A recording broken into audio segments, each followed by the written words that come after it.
one mimer on one essay on Parashat Bo, and it's a very important one. And we have to finish it. And interestingly, we have to learn every day. Interestingly, it also today we're starting. We didn't start yesterday on Sunday, and you know that I also have a WhatsApp group with Tanakh Yomi, with Nach. Yeah. Oh, wow. So I read one page of Nach. There's somebody who divided the Nach into pages. So you can do over a year. You can do a cycle of the whole Nach, of the whole Tanakh. And I started from the Nach, which was on Rosh Chodesh Kislev, and today is the first time we finished a month. Now we're in Perek Yud Zayin in Shmuel Aleph. And Perek Yud Zayin is about the war between David and Goliath, as he's called. And the name that David uses, and it's the name of the kingship, is Tzevakot. Right? Mm-hmm. Now this name became a holy name only in the Nach, only by Shmuel's mother, Chana. And truthfully, it says the pasuk before. That's the same when the Jews came out of Mitzrayim, the Tzivos Hashem. Tzivos Hashem, but not Tzevakot. Mm-hmm. As we'll see, it's two different things. There's a question of why it wasn't a holy name in the time of Moshe Rabbeinu. But just to mention that the first one it was already a holy name in the time of Samuel's father, Elkanah. And from the way that the book of Shmuel begins, in the first chapter, it sounds like it was a well-known name. It was a name that was well-known already by then. Meaning it's a name that somehow connected to already being in the land of Israel. When they came out of Egypt, this wasn't the holy name yet. The pasuk that includes the word with the same letters but pronounced differently is Be'etzem hayom hazeh yatzu kol tzivot Hashem eretz Mitzrayim.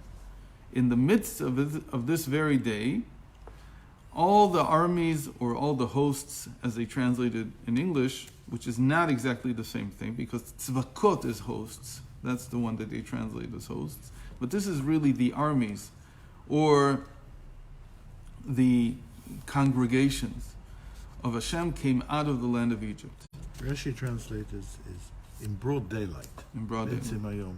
Okay, Be'etzem hayom, in the middle of the day. In the middle of the day, like by Avram. Hinei amru Razal, so the sages say, al Chana, about Samuel's mother Chana, miyom shebara HaKadosh Baruch Hu et olamo lo haya adam shekra'o LaKadosh Baruch Hu Tzevakot ad shebat Chana. There was no one who called God by this name Tzevakot, not Tzivot, not the word that we have in our Parsha, but Tzevakot, until Chana came and she used it in her prayer. Now this name, it never appears by itself. It always has an attachment with another name. Always. So it's either Havaya Tzevakot or Elokim Tzevakot. Or 4 times in Tehillim, there's Havaya Elokim Tzevakot. That he brings both names with Tzevakot. Obviously, this is from David, from the man who was anointed by her son, by Chana's son. So this name always appears in a conjunctive state, in a smichut. Havaya Tzevakot, Elokim Tzevakot. ואמר הקדוש ברוך הוא, and said Hashem to Chana, עתיד בן שלך לפתוח בנבואה בשם זה. כמו שכתוב, ויאמר שמואל, כה אמר השם צבקות, פקדתי את אשר עשה עמלק. So, said HaKadosh Baruch Hu, since you use this name, your son, who will anoint the first 2 kings of Israel, Saul and David, he will use this name. He will begin his prophecy with this name. Ko amar Hashem Tzevakot. So says Hashem, Havaya, of Tzevakot. I remember what Amalek did to my people when they came out of Egypt, and then he sends Shaul off to destroy Amalek. Where did Hashem say that to Chana? It's not written anywhere. כן, that's Chazal saying this. והנביאים האחרונים ניבאו בשם זה. And we see that the latter prophets, they also use this name to prophesize. בפרט חגי, זכריה ומלאכי יותר מכולן. And the last 3 prophets who came back with them from the Babylonian exile and jump-started the second temple, so they use this name even more than others. V'kaimalan, and we know that halachically tzvakot u'min hashemot she'enan nimchakim. It's one of the names that is the 7 holy names that are not to be erased. V'nei mitchila yesh lakdim inyan hashemot ma'u. To understand the name tzvakot, you first of all have to understand why Hashem even has names. What do the names signify in the first place? גם מעלת שם המיוחד שם הוויה על שאר השמות. Why is הוויה special? ואחר כך יתבאר אם ירצה השם עניין שם צבקות. And after that we'll explain the name צבקות. הנה ידוע שמהותו ועצמותו של האין סוף ברוך הוא פשוט בתכלית הפשיטות. So we know that the infinite himself, he is abstract beyond all comprehension, beyond all abstraction. בתכלית הפשיטות. ולא שייך כלל במהותו ועצמותו עניין התוארים שנמצאו שכינו לו יתברך בתורה ובדברי הנביאים. And really, you can't use any of the adjectives or any of the descriptive nouns that are found in the Torah and in the prophets to describe God. Really, he has no name. ובדברי רז"ל כמו חכם, חסיד, רחמן, and all the more so the adjectives that the sages use, like he's wise and he's compassionate and so on. וכיוצא בהם. כי הוא יתברך מרומם ונשגב ומובדל מכל גדרים אלו, because he's beyond all definition. And again, you have to remember that the whole theology that was found in the Middle Ages is called the theology of adjectives, toharim. Torah Te'arim it's called. And it wasn't invented by Rambam. It was invented by the Greeks. And the Chazal take it with two hands. They accept it completely. Why? Why is Hashem beyond all these definitions? Even though this is how people discuss theology. This is how people, if we were talking before about the place of psychology today, so in their time, in the time of the Mishnah and of the Gemara, the ology that was predominant through which people discussed Hashem, if you open up any Rishon and you read his book, it reads like a book of philosophy. Mamish book of philosophy, especially the Rambam. Obviously it's not just a book of philosophy. Why? Because it's using philosophy in order to get to the meaning of God that was relevant then. Of course, and there were those who went and burned the Rambam. There was one person, Rabbeinu Yonah, and then he went and he did tshuva. No. Obviously, we don't burn the Rambam. No, I'm saying there were people who didn't like that. Not because of that. That wasn't the reason. They were doing it themselves. Read Rabbeinu Yonah, you'll see he's the same way. That wasn't what his problem was with him. The one who had a problem with him more was Kreskas, Reb Chazdai Kreskas. And he was very much against the Rambam. He would never burn his book, of course.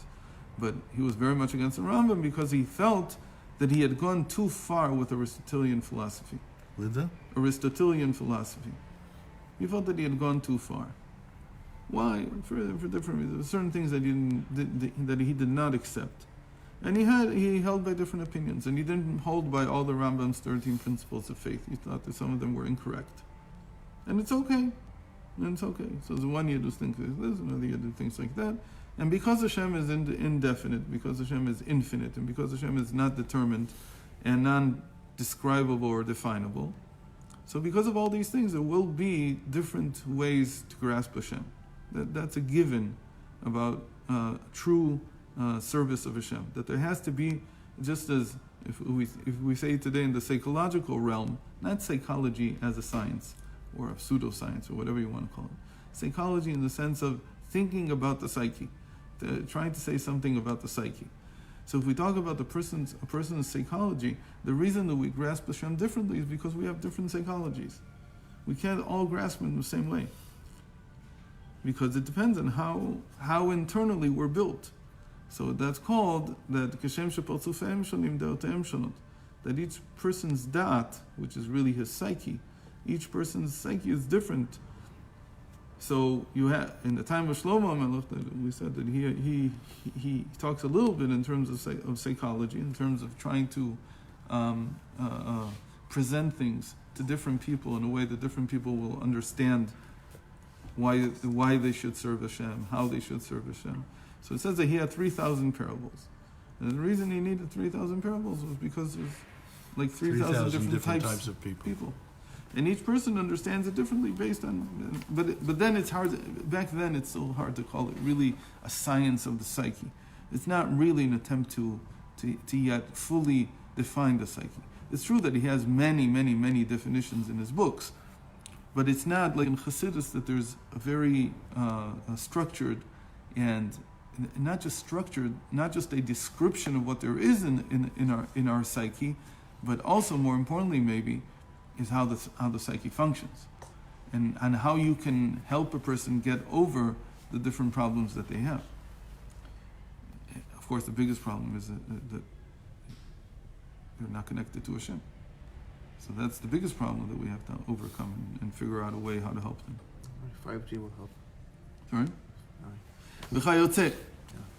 כי הוא יתברך מרומם ונשגב ומובדל מכל גדרים אלו שהחוכמה שהיא המעלה הראשונה בנבראים, what the philosophers or what the Rambam, what everybody says is the first and highest I call it positive trait that a creation can have, which is wisdom, is by him he נחשבת כעשייה גשמית לגבי מהותו ועצמותו יתברך. Even wisdom, and which in the Tanya he says wisdom is what carries the Ein Sof itself. It's kind of just like restatement of Pasach Eliyah.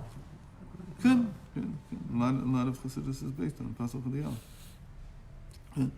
So all what we call wisdom, which is this trait that carries the infinite, so that by Hashem is like a siyah. What does it mean like a siyah? It's so far removed from him, it would be like me making a tissue and throwing it away.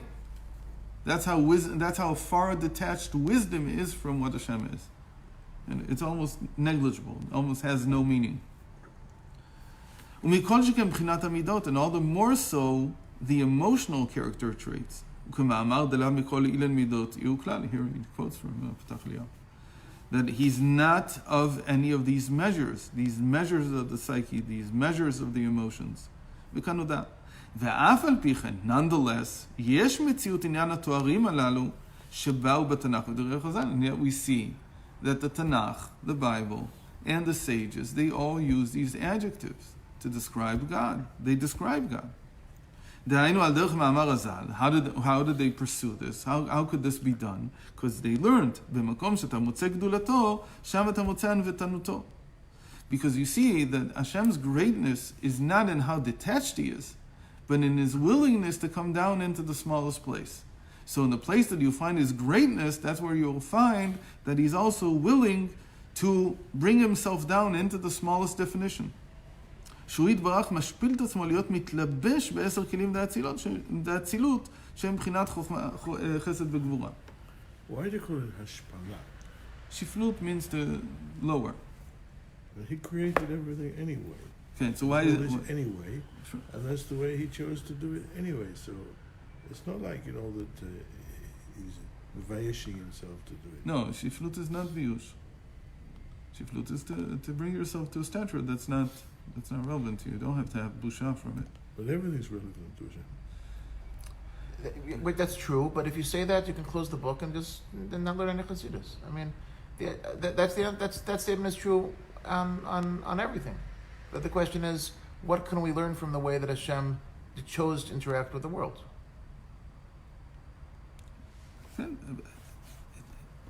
It's very hard to understand why Hashem would come to the lowliest places that I consider lowly, regardless of you're saying from the point of view of the Sovev, that Hashem is really infinite and beyond definition. There's no difference between up and down. So whether he goes into the highest place or goes into the lowest place, that's exactly his greatness. That's what you're saying.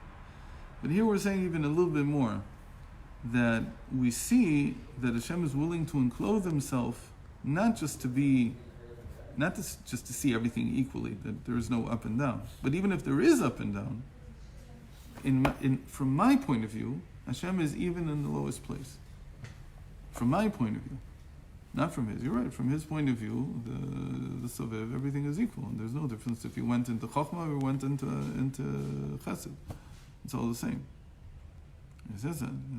Exactly that's what Chokhmah, by the way, means in Tanya. In Tanya, Chokhmah is like the Sovev. But even from my point of view... Lithuanian brothers don't hold that. They don't. Sorry? Our Lithuanian brothers won't accept that. No, they say there's no Hashem in the bathroom, for example. It doesn't exist. But you also say there's no Hashem in the bathroom. The Hashem that gave Torah is not in the bathroom. But the bathroom wouldn't exist if it wasn't Hashem creating the whole world. But that's a different aspect of Hashem. But you wouldn't learn Torah in the bathroom. Fine, but that doesn't mean that Hashem's not there. No, of course he is. Of course he is. But again, the question is relative to my up and down is Hashem in the bathroom. So it says Hashem, who is the thing that I understand and that whose Torah I learn and so on. So there he says, no, I don't want to go in there. Don't bring me in there. But that doesn't mean he's not there in a different capacity, Right. as sustainer of all worlds. Again, a lot of this is from our point of view, and it causes a lot of confusion. When we say from our point of view, there's up and down. So from our point of view, I have to consider and I have to respect certain boundaries. But Hashem himself, he doesn't have boundaries really. There are no real boundaries. And yet, he wanted a human being, he wanted us, who have boundaries, who have limits, who do have up and down. Well, I mean, if you say that Hashem doesn't have boundaries, then you're actually limiting him. So Hashem has boundaries, and he also doesn't have boundaries. He has both. He wants this and that. Yeah. So therefore, שמשפיל את עצמו להתלבש בבחינת כלי החוכמה, אם היות שהחוכמה אינו רוח עליו כלל, כנ"ל.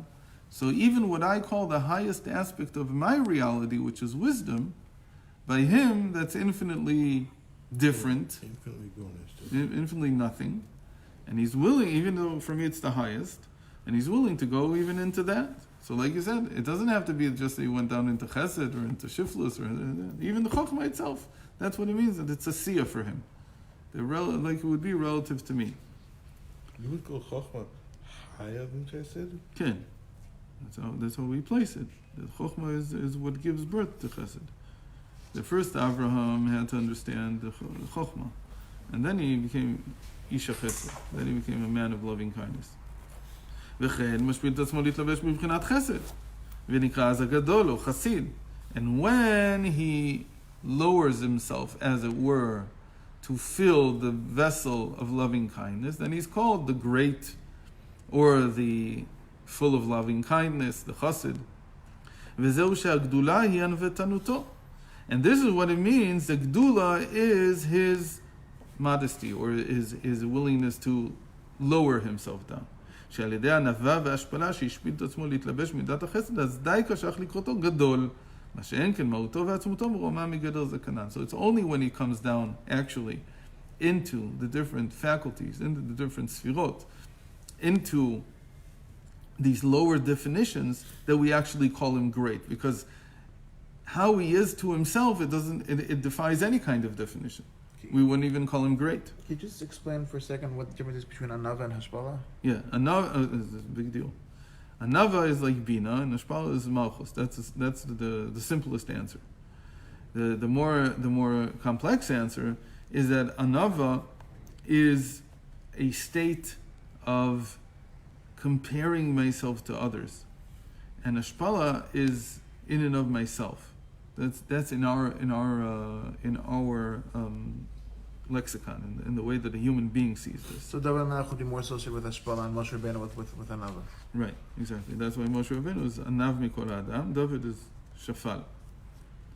והנה שמותיו של הקדוש ברוך הוא הם הכלים ד10 ספירות האצילות.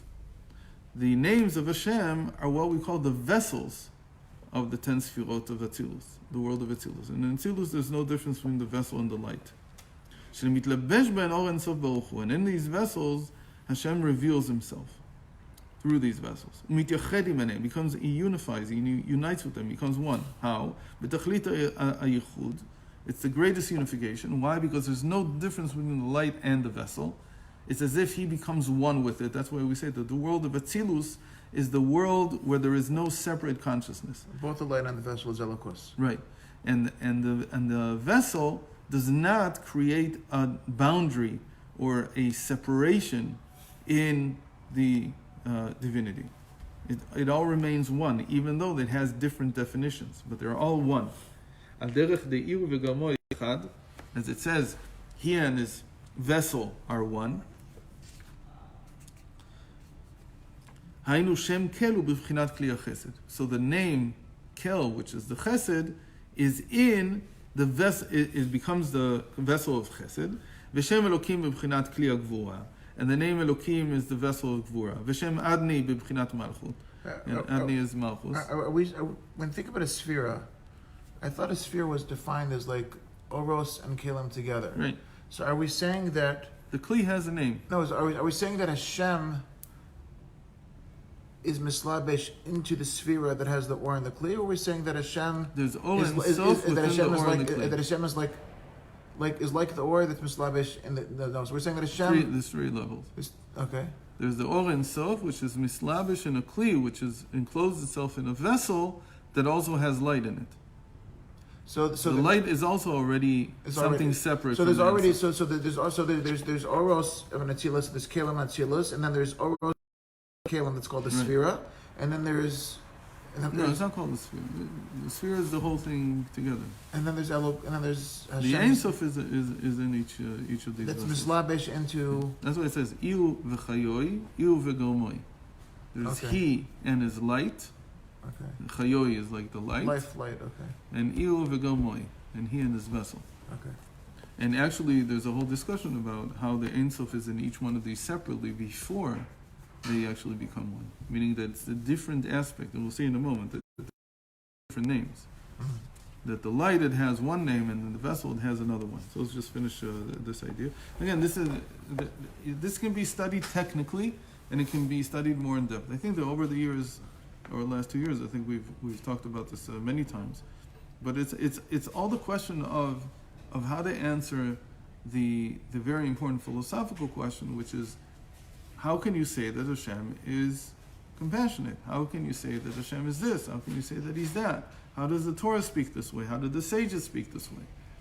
You can't separate these things from Hashem. You can't say He's like that, because that means He's something, and He's undefinable. So what we say is that it's not Him, it's the vessel. That however He chooses to reveal Himself, that's the vessel that He's using, and the vessel has a name. It's not He Himself. He Himself is beyond any name. The only name that He has in the end is Yud Kei Vav Kei. And even that, or according to the Ibn Ezra, is also Ekye. Aleph Hey Yud Hey is also his name. We just learned this on Shabbos 2 weeks ago. So he has a reason for why he says that to Ibn Ezra. You don't have to believe him, but he has a reason for it. So these names also, what the sages are saying, that they're Shema Etzem, is that somehow they also contain within them something that's above being a name.